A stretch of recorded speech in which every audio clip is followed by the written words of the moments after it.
Good morning. Doing a little cleaning here, but I stopped to ponder a little bit. I've kind of slowed down a little bit on these videos, but I was pondering the correlation between the spirit and the flesh. And in my mind, the more I think about it, the difference has to be about, I mean, about as close to being a different entity without being a different entity, if that makes sense. It's still you, but while we're in the flesh, man, we're controlled by chemicals and chemicals rushes make us happy, make us sad, make us this, make us that. Maybe somewhere in between, those are remnants of the spirit that if we know where to look, we can find our true self or somebody else's true self. So maybe that's more important, because we see everybody in the flesh, and in the flesh has got a lot of flaws. But it might help us to know that that person that gets under our skin and we can't hardly stand has a spirit, and its spirit is probably different as night and day.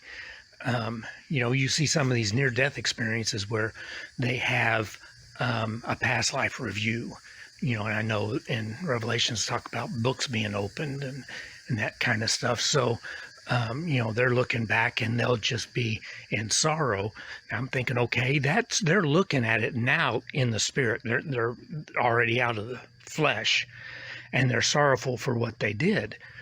But if that flesh tied with them and went, then like somebody who had a mental problem that maybe was incapable of compassion, they wouldn't look at it like that. They might not be sorrowful. They might be, looking at it like, well, I could have done that better, or, sorry I got caught there. But it wouldn't be the same as what these people are doing to be grieving with the stuff that they've done and shown the consequences of their actions that affect somebody else that they didn't even know down the line maybe even existed. But it happens.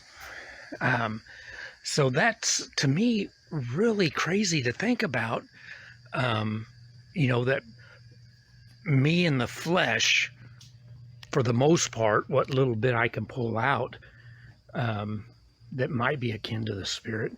But when I'm gone, that flesh is gone. The spirit's just a different portion of me. I'm not for sure. I don't know how that works. It's kind of crazy to think about. But it's interesting.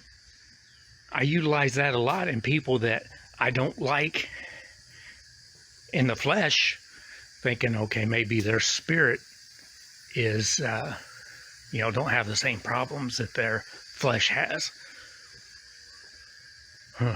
I'll keep thinking about that, but I'll blab at you later. Bye. Good morning. It's a Saturday morning, and I got thinking about something just on my mind, so I wanted to blab it, if for nothing else, just to document it down for my own thoughts so I can ponder it later. But I was thinking about evidence and the way people interpret evidence they see. So let's just say that I'm giving a story and I'm telling a story and I'm trying to break it down into just the facts, not putting in any of my opinions on the facts of what happened. Let's say it's a near-death experience. And I tell this story to 5 individuals. And I said, this is what happened. I'm not going to tell you what I think about what happened, but this is what happened. And you can tell me what it is. I tell the story, I finish, they interpret it. And all 5 of them come out with something just a little bit different. Now, in my thoughts, all 5 of those interpretations are truth. Now, what I mean, all 5 of those interpretations tell something about the person that is interpreting it as truth, right? What I'm saying, not my story, because as far as my story, they all could be wrong about what happened. But the interpretation tells more about the interpreter than the event they're trying to interpret. Now, to me, that is absolutely beautiful and a cool thing that makes the individual more compelling to me. But anyway, That was my thoughts, and I'll blab at you later. Have a good Saturday. Bye. Good morning. Been here, I don't know, 30 minutes or so, but my mind is just like whirling. I redid that song I did yesterday, and I think it's better. It's just a silly old song, but I thought it was like a groovy tune because it started out in a minor chord, and it just kind of, those minor chords kind of make you squint one eye, like, ooh, yeah.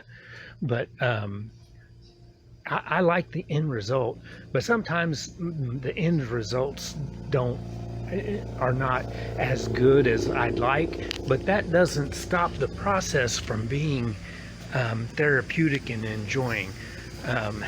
You know, I like to share it, and somebody that loves me will appreciate what I'm doing, whether the end result is like really good or maybe not so hot.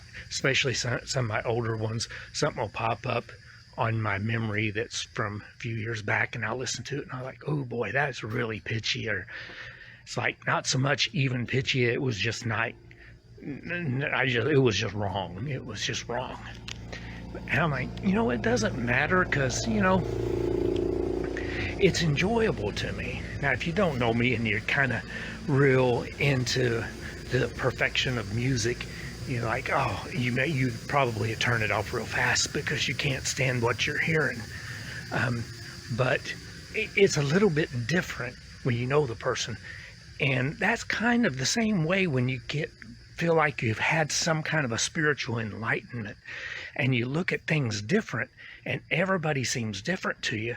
What might get on your nerves for one aspect, if you're a perfectionist or you're this or that, you start falling in love with the individual, and you see them in a different light and you appreciate them, even if what they're doing is goofy and not correct and it's got all kinds of flaws.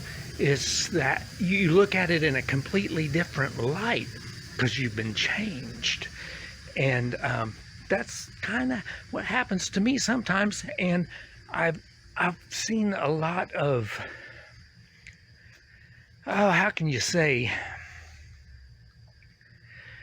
somebody that has appeared to be enlightened, you know, and they may be, I won't question that.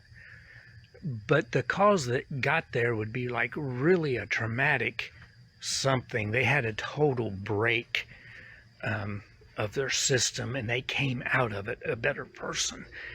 And if we for some reason regret or hate or don't want to go through or despise the hard times, or think it's some kind of punishment, or look at it any other way than a building step to improvement, then you're just looking at it, in my opinion, wrong. But that's an opinion, and I always kind of hate to say that, and that's why I think it's a personal journey, independent journey, that you go on yourself, and the things matter more. You know, it's one thing to you know, listen and absorb from somebody else who's a teacher, and that's all good and everything, and you just like, okay, I do it, and then you don't think about it the rest of the day. But when it's a personal journey and you're in kind of a self journey type mode, those things that you hear, you ponder and you think about, and you analyze, and you think, how can I put this into perspective? Or if something sounds like, boy, I don't know about that, you'll put logic in behind what you're feeling that is a little bit off, and then it means something to you a little bit more. Or at least for me. I mean, I know everybody's different, and you know, maybe that is not a journey for everybody, but it sure works for me. But anyway, holy cow, I've blabbed longer than I should, so I'll get you back. I'm sorry for being a blabbermouth. Bye. Good morning. I've been here a couple of hours. This is the second time I tried to do this video, but you'll see the kind of the frustration I had with the thoughts that I do. But I've been cleaning in a while and took a little break and had a breakfast, just a simple breakfast. It was a McDonald's breakfast burrito with the hot sauce and coffee. it was good, and I really was grateful for it, every bite. And but I was thinking of, sometimes you'll run across a situation where you want to help somebody, but it's a scenario where their thinking's all messed up, and you're not for sure in the condition that they're in what you can do to not make things worse. I mean, maybe it's a victim mentality where everybody and their neighbor is against them from their perspective. And maybe they're chronic in some kind of ailment, and for some reason they think that it's a punishment from God because they're not good enough. And I mean, you stress that that's kind of ridiculous, but you got to watch what you do, because they make you the predator and then the victim again, and you don't want to make things worse. So I don't know, but I can tell you now, there's days that I feel good, and there's days that I don't feel so good. I feel pretty good right now. There's days that I'm ticky, and there's days that I'm not. But regardless of the day that I feel, I'm going to find something to be grateful for, and something that I enjoy. Regardless, it's not going to be any different. I done a bio where I kind of talked a little bit about myself for work. It was a short one. They just have a little newsletter. And, and about halfway through it, I said, I had Tourette's, and it's an embarrassment, but it's also a great cultivation and compassion. And as well as being absolutely miserable at times, I wouldn't trade it for the world, for the lessons that I've learned. And I don't think for half a second that what I go through is a punishment from God because I'm not perfect, or I'm not doing what He wants me to do. I mean, if you serve that kind of God, you might want to scratch your head and think about it. But anyway, I'll blab at you later.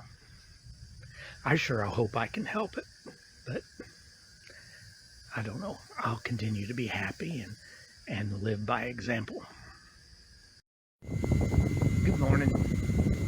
I'm sitting back here with a fan behind me. That's probably causing some problems. So I'll walk away, but it cools off my head. Sometimes my head gets hot. I haven't slept well the last couple of nights, so that causes me a little problem.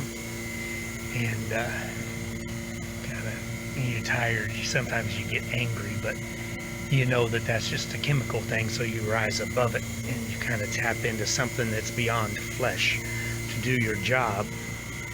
And so in that case, I'm going to tap into the part of me that's happy and content and feeling good. And I did bring my guitar, done a song this morning. First time I ever tried that one, so it's probably not all that good, but it's the experience. The experience is what's enjoyable to me. But anyway, I'll blab at you later. Bye. Good morning. I have to see, there's a little bit of a delay here how this thing came out, but I'm sitting here cleaning. And I was thinking about something that I saw where a couple of scientists were debating free will. And one was well known. I think it was Neil deGrasse Tyson or something. And the other one, I didn't know who it was. Neil he didn't think there was free will, and the other one did. So I guess they were going back and forth there. But the more I think about it, the more I'm thinking maybe it's not as cut and dry as that. Everybody's like, well, you have choices. Well, you only have choices when you analyze the particular outcomes. Other than that, it's like you're just rolling downstream. And I've done that in my life. I'll just be living off of kind of a reactionary type deal, not really thinking about what's going on, and pretty soon I've done something or said something that blew up in my face, and it happened so fast. I wondered if that was that meant to be? I mean, it was just like that. And I think under those circumstances, what happens, happens. The only time I think you really have a choice is when you stop to analyze your choices.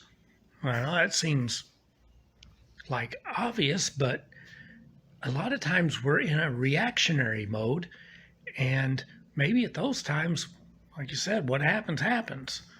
Well, I'll keep thinking about it, and I'll talk at you later. Bye. Good afternoon. I hadn't done a video in a while, but I had a pretty good weekend.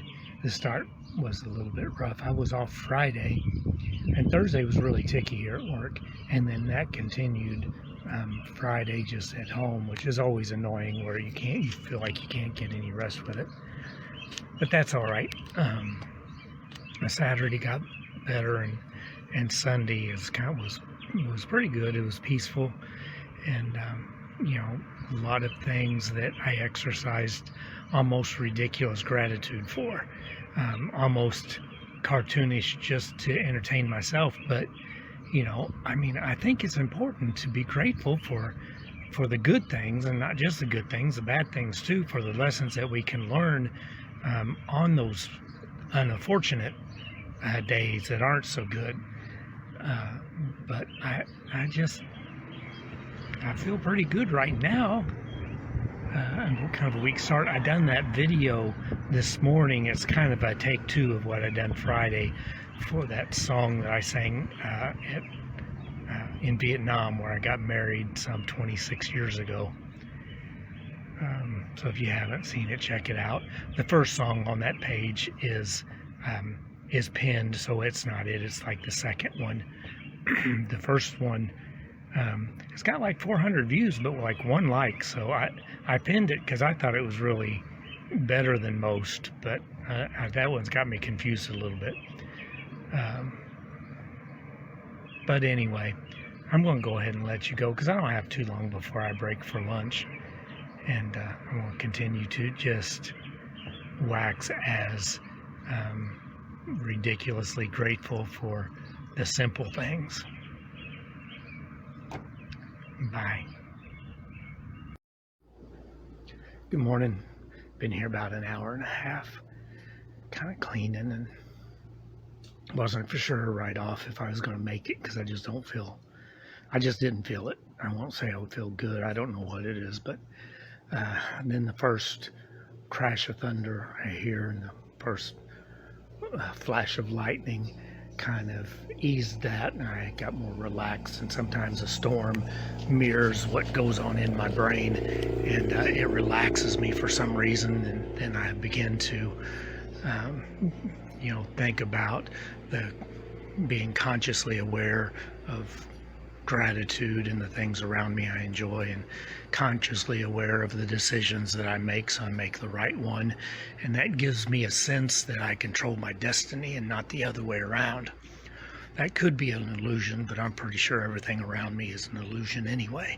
So I'll just keep on going. But if you just react, which a lot of people do, kind of like an insect mentality, there's not really much you can do about that.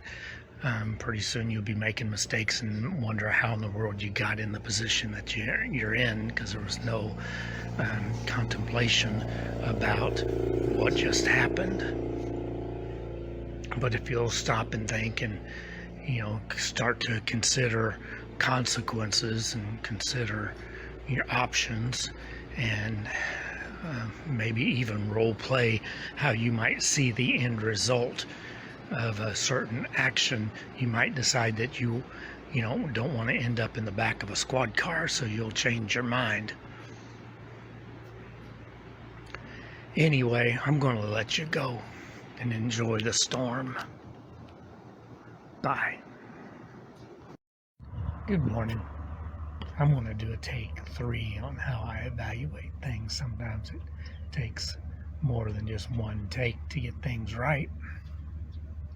Sometimes I'll evaluate how I feel, and if I'm feeling not like I want to, which I don't really think we can control our feelings, but we can shift our focus to something that's a little more beautiful. So I'll shift my focus to the blue skies and the birds singing and all the beautiful things of life, because they are there.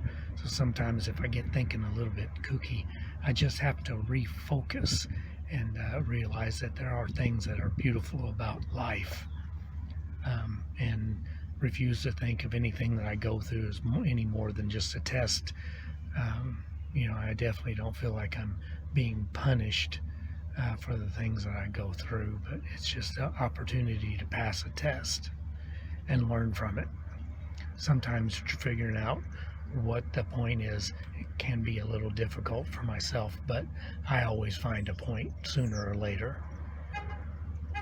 I'll blab at you later. Bye. Good morning. I'm here really early taking care of some CPAP stuff here, but I'm feeling really good today, and I'm trying to analyze the difference because I hadn't been feeling too hot.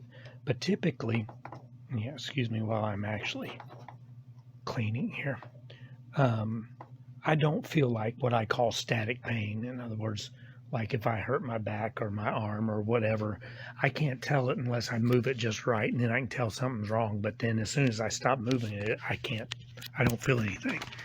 So the only time I actually feel like constant static pain is if I have a headache, and that don't happen very often anymore. Used to when I was younger it did, but last night I kind of had a headache at the end of the day, and I could tell I was sore otherwise when I moved, but like I said, it just stopped when I stopped, and I just kind of ignore it. But I went ahead and took a couple of Tylenol, which typically I don't do either, but went to bed and woke up feeling pretty good. And I know Tylenol's an anti-inflammatory, so that probably has something to do with it. But it's amazing the difference, when you talk about your brain being inflamed. I know that sounds actually horrible, and it feels horrible as well. But the difference between it being inflamed and not is just amazing.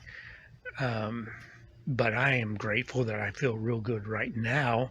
I know taking Tylenol all the time is not good for your liver and other parts, so that's something I won't do. But I'll probably work on trying to incorporate maybe anti-inflammatory diet of some kind that maybe keeps that in check.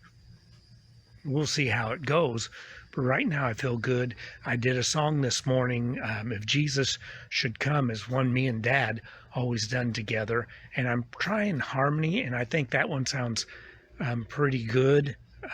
Hopefully if it's right. I might have to tag my sister in it because she's a lot more talented than I am when it comes to that music and harmony and knowing what's right. And I hear it pretty good, but I just can't. I don't have as good control over my voice. It sort of does whatever it wants, kind of like when I'm ticky and I just blab. But anyway, I'll talk at you later, but check out the song if you want. Bye. Good morning. Been at work a long time this morning. I got up early. I was just trying to get out of here a little early today. But I was thinking about working in love, because I try to comprehend unconditional love. At times that's been a strive, but a little bit hard for me to understand and operate in as smoothly as I'd like. But I think when somebody works in love, they're doing God's work. And if you put like a ruler up, and one end is love, and that's God, God is love, you slide a little bit closer towards that end than the other end if you're going to label the other end hate, and the entities that work in hate. And, perfect love casts out all fear. And, I try the best of my ability. I definitely don't have perfect love, but I know the more that I delve into that, the less, fear that I have. I mean, if like any at all, I don't really feel like I have any fear. But I think you just slide further down that line, and those entities that work in hate, you may be cloaked to them, like, they can't get you. That's just the thought, pondering that illustration or example to see how reasonable it is just to ponder the possibility. But any way you look at it, you can't go wrong with love. Bye. Good morning. Got a few minutes before I clock in, and I've been kind of not doing as many of these videos, but I was watching a Y-Files episode on mind control, and it's kind of a cool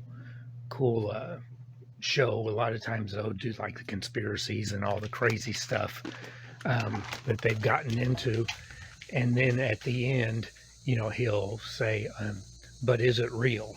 And then he'll go through all the stuff that he can to kind of debunk it or get to the truth of the matter, even if it's like challenging the characters of the witnesses and that kind of thing. And it's very interesting. This one, I didn't make it all the way through. I might watch it before, but boy, it was dark on the manipulation tactics of governments and people to believe the way they believe. And they had a part where I don't know how long ago, it was a long time ago, but they would put in every 5 seconds an image in a movie theater of telling you want popcorn, and supposedly their popcorn sales increased 58% for that time that they did that. And then shortly after, they banned subliminal messages and advertisements. And then it goes from there to darker stuff. But I was thinking, you almost have to have an inkling for popcorn, to even be influenced by it. Is probably why, everybody there didn't get it. Just like, I doubt subliminal messages are going to make me crave peas because they're disgusting. But, I don't know. I'll watch it back, probably some more of it, and kind of get into there. But it made me think about how on various degrees everybody uses some kind of tactics to make others believe like they do. Not across the board, because nothing's ever across the board, but maybe to varying degrees. Probably to varying degrees, But anyway, I'll blab at you later. Bye. Good morning. I'm here early doing some CPAP repair, return, or sending them off for repair. Anyway, it's been really ticky morning, frustratingly ticky. And sometimes I feel like I get judged for things that I have absolutely no control over. But then I stop and I look and I analyze the situation and think, is there a lesson in this? Sometimes I might have a tendency to judge people that might be doing something that's completely out of their control. And I know there's a lot of times they'll say, well, they have a choice, they have control, they've just chose poorly. And that may be the case, but I don't feel like I'm in any kind of position to judge whether somebody else has control over what they've just done. Especially if there was an underlying medical condition that could hinder that choice, can kind of take that choice away from them. It's just like if somebody gets mad at me for having tics and some of the stuff that I go through, I have absolutely no control over it. So if I'm going to refuse to go through such a thing that I go through without learning a lesson, I'm going to ponder whether the things that I see, especially before I start to judge somebody, if they actually have any control over it. Anyway, I'll blab at you later. Bye. Good morning. Taking a little break while the guys kind of get out of my way. But I'd made a video this morning about, not really going through what I go through without learning a lesson. I want to make sure that it's not kind of a pointless deal, so I learn any lessons that I have. But some point, and this morning I ended up running to McDonald's, which I don't do very often. I just went through the drive-thru, got breakfast, and came right back. And on my way back, there's a fellow off to the right on the sidewalk. He was walking towards me, and I never really looked at him, but I guess out of kind of looking both ways for the traffic, he kind of gave a soft smile with his head down a little bit, kind of looking out of the top of his eye. And he was a tall fella, long blonde hair. Kind of looked, without kind of judging, kind of looked homeless. I don't know if he was or not, but around this area, there's a lot of them around here.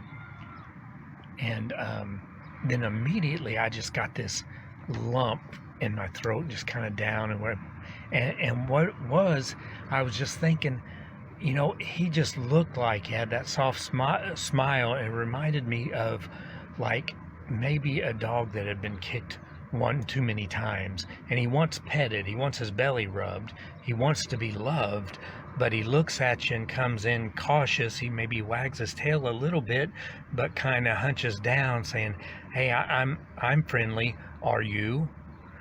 Type deal. Or are you going to kick me again? Are you going to love me? And when I got back, I was thinking about that the whole time I was eating my breakfast. And of course, I don't do anything like that without just marinating it in so much gratitude that it's just the presence is there. It just changes the whole atmosphere of your surroundings. But while I was in the break room, just eating my breakfast, in my mind I started preaching, and I was preaching that. And at the end of the message, I said, you want love, you want petted, you wanted your belly rubbed, but you've been kicked one too many times. You're looking at him like, I'm friendly. Are you? Will you love me, or are you going to kick me again? You've just been kicked one too many times. Come down for prayer. And in this, what I was imagining, kind of a daydream, I was praying for these people. And that's happened similar, in real life. I would go to to a place where I'm preaching and have an altar call, and they'd come down, and a lot of times the pastors would get in contact with Dad just to let him know how I'd done, because I was kind of young in the ministry. And they always say my strong point was praying for those people and listening to them, taking the time to listen to them, and tailoring my prayer to their needs. But that whole event that happened in the break room is burned into my memory just like it really happened, which was kind of a crazy thought when you think about how that works. I know it didn't. I'm not delusional, but that's kind of the way your brain kind of puts that into place, I guess. But I started crying right there in the break room while I was praying for those people. Yeah. Anyway, you gotta watch. Some people's been kicked just one too many times. They really want to be loved, but they don't. It's kind of hard. They're a little skittish. But anyway, I'll talk to you later.